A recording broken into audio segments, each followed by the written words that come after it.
records wearing Haley hands and consciousness expanding. I'm seeing through the macro. I'm getting creative now. I guess I'm in the sacral. Music frequencies I thought was for me. Locked doors without your typical keys. I got my squad now. We talking the words, we ain't even raising eyebrows.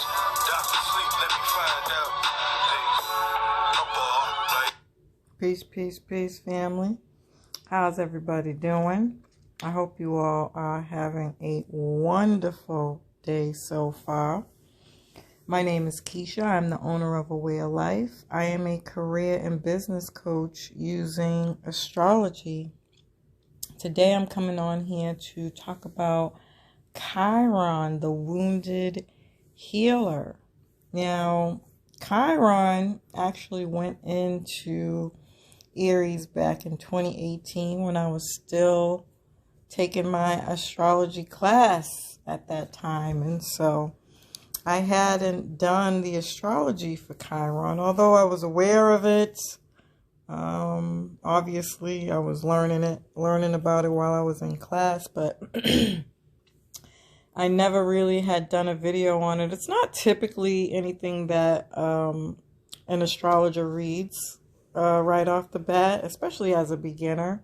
It really doesn't come up until later and till you learn more about it. So I've been doing some deep diving on Chiron over the last few weeks or so, and I thought it was important to do this video now because it is in Aries. And it's going to play a big role as we are in Aries season and these Aries transits start to pick up a bit more. So what I did was a video on what I'll be talking about Chiron today, what it is, what it means to you.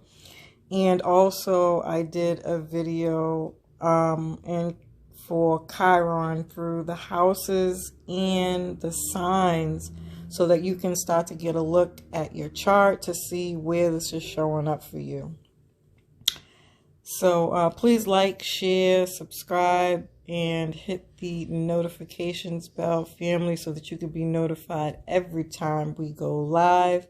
And if you feel so inclined, if you appreciate the information, when you like and share, it really helps the channel grow. So we appreciate you in advance. All right. So Chiron is an asteroid. It was discovered in 1977. Chiron is the wounded healer. We all have a soul wound that we are healing. So Chiron reveals what that vulnerability is, that weakness, the tears, the fears, and the tender emotional spot.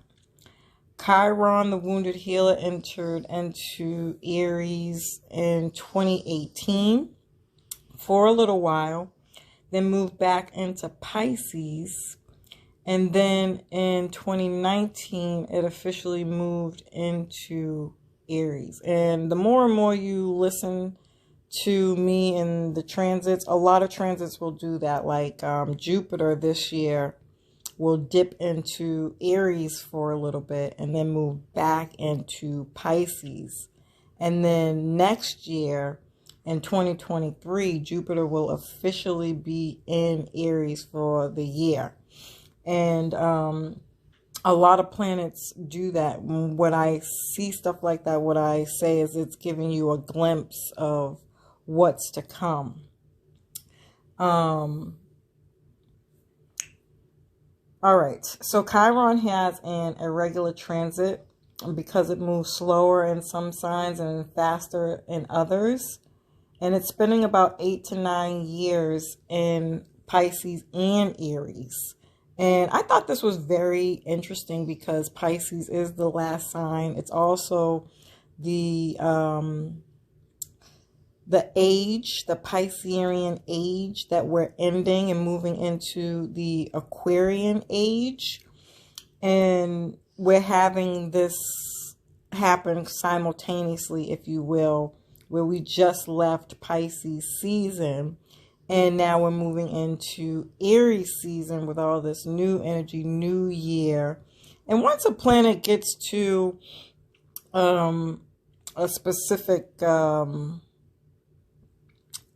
degree is what it's really called. But let's just say time-wise, Pisces, Chiron went into Aries back in 2018, and now it's 2022.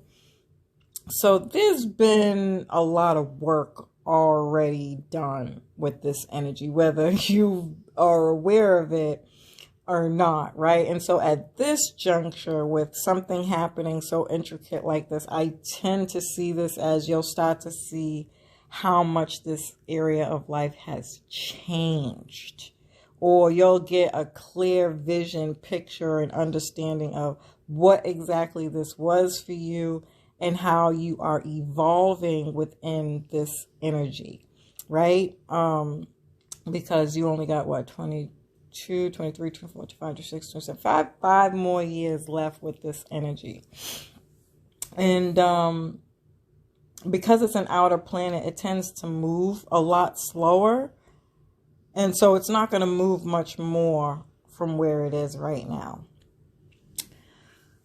Okay. Let's see.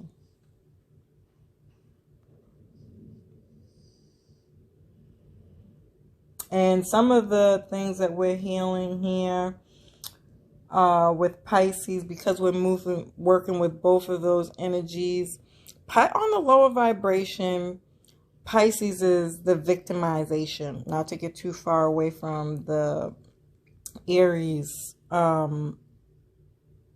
energy.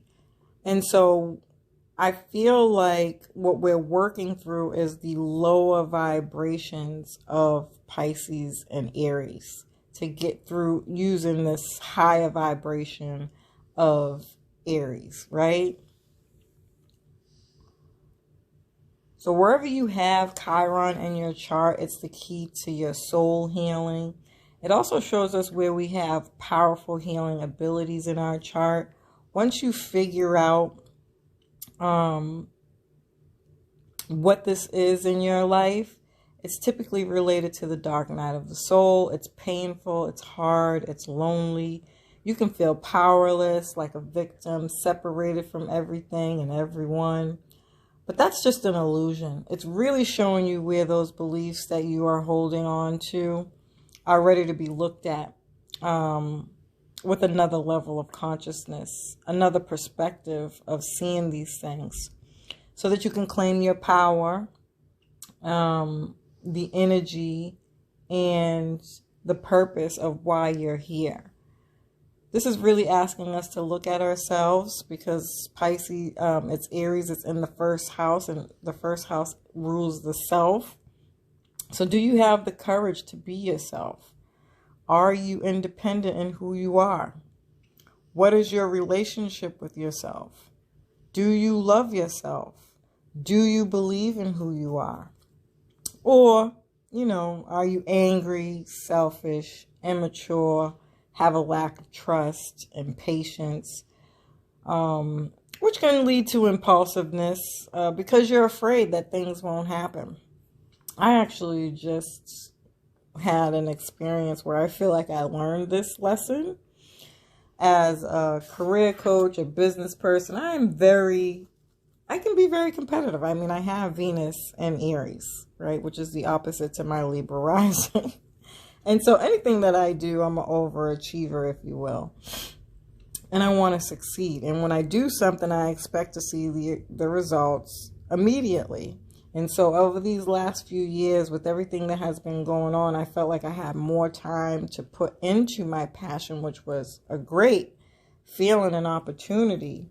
But on the other side to that, what really I was being taught as I went through a series of things, I had an actual meltdown because I was going through all these processes and not getting the results that I felt like I should see.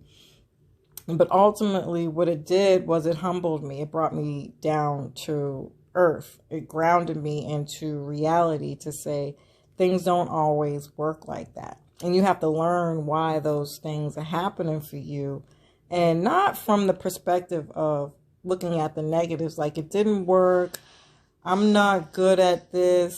I'm not successful. Although I very much had those emotions as well in the moment of it. It wasn't until after I had really processed and sat down, and then another series of things happened that allowed me to see, okay, this was a bigger lesson for me, and really what it did is it got me to the passion of my work as opposed to the money for what I do, right?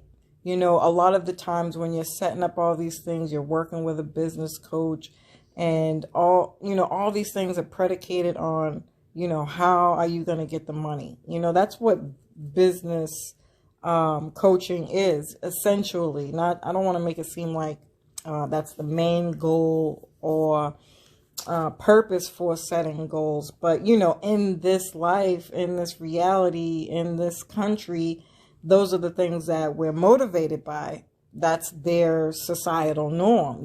Those are their beliefs of this country. That's their cultural God, if you will.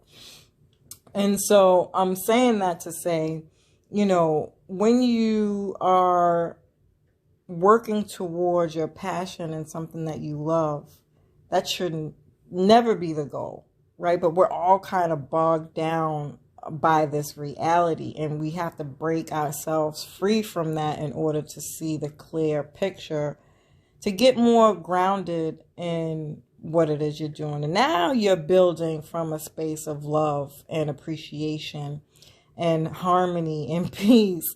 You know what I mean? And I think we all really kind of had that lesson, that hard lesson come through when we had the pandemic and the shutdown, as we really got to sit and think like, look, the truth of the matter is that we all knew underneath the surface that we were in jobs that we didn't want to be in.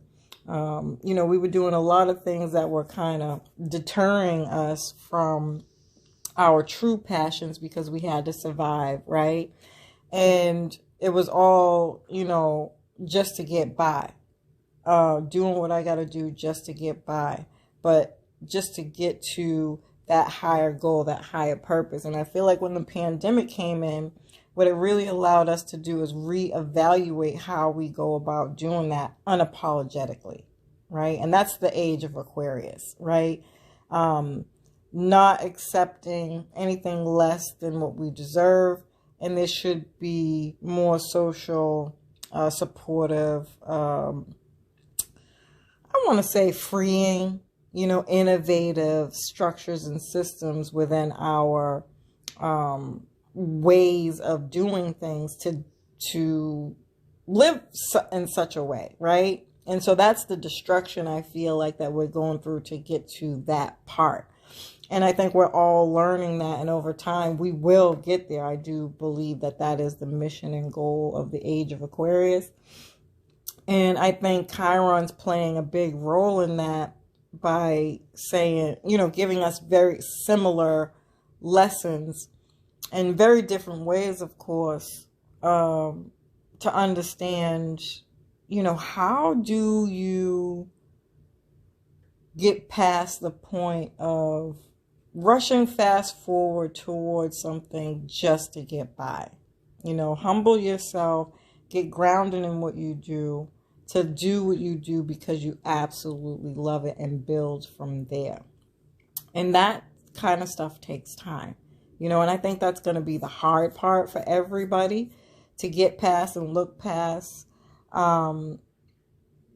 because of the way this country is really set up. I don't think it's really a fault of anyone's and from that place, but we also have to relearn that ideology and how does that, fit into our life. And unfortunately, that's going to come through some turmoil or destruction or, hard lesson in some way, shape, or form. And the outcome of doing the work with this transit is with a greater sense of working on your courage, confidence, self-identity, the ability to Be yourself in the world, be independent, to stand on your own 2 feet, right?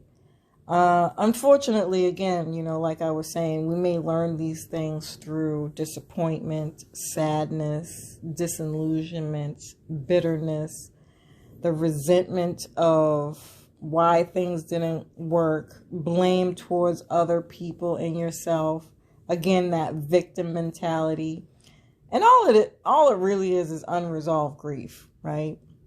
If you haven't been able to move past it, you'll be moving through unconscious grief via Aries themes. And that's exactly why I did Chiron through the houses, so that you can know, because you're going to have this natally somewhere in your chart, but you'll also be experiencing these themes that I'm speaking about here as well. So this is the 7 stages of grief. The first is denial. You deny your responsibility, your choices, what you did, what you didn't do. Then anger around what they did or didn't do. And